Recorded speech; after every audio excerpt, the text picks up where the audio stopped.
नजदीक हम कुछ भी हैं, मान लेते हैं हम बंदर हैं, सुअर हैं, खंजीर हैं, हम ना काबिल कबूल है, मान लिया। बड़ी जल्दी आने वाला है वक्त इंशाल्लाह।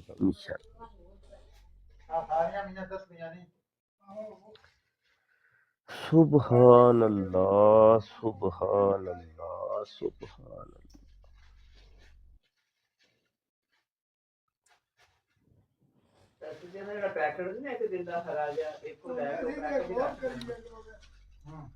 जिंदा रहना हो तो इंसान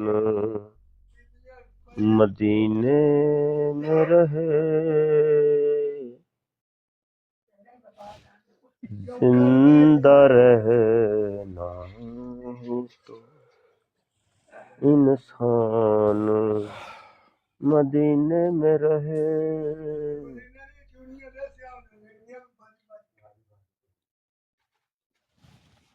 अल्लाह अकबर, अल्लाह अकबर। एक बार इसी भी कह सकने ना, जिसे चाहा दर पे बुला लिया, जिसे चाहा अपना बना लिया, ये बड़े करम के हैं फैसले, ये बड़े नसीब की बात है। सल्लू अलैहि जिसे चाहा दर पे बुला लिया, जिसे ओए मुकद्दरां वालियां नूं निछां आउंदियां ने मदीने दियां। हजूर अलैहिस्सलाम ने फरमाया, जिसने मदीने की तकलीफ पर सब्र किया उसके ऊपर मेरी शफात वाजिब है। सुभान अल्लाह। मदीने की तकलीफां दे आशक मंगदे ने कि भाई बस मैनू लभन तकलीफां। मां जी अस्सलाम वालेकुम हबीब साहब, अस्सलाम वालेकुम। क्या हाल है जी? ठीक है जनाब।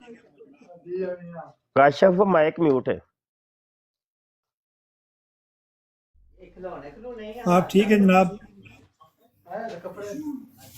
जी अल्हम्दुलिल्लाह। काशफ लगता है कुछ बोलता है पिया ते माइक म्यूट है काशफ। माइक बंद कर लेना। जिसे चाहा दर पे बुला लिया, जिसे चाहा अपना बना लिया, ये बड़े करम के हैं फैसले, ये बड़े नसीब की बात है। सल्लू अलैहि व आलिहि। सुभान सुभान।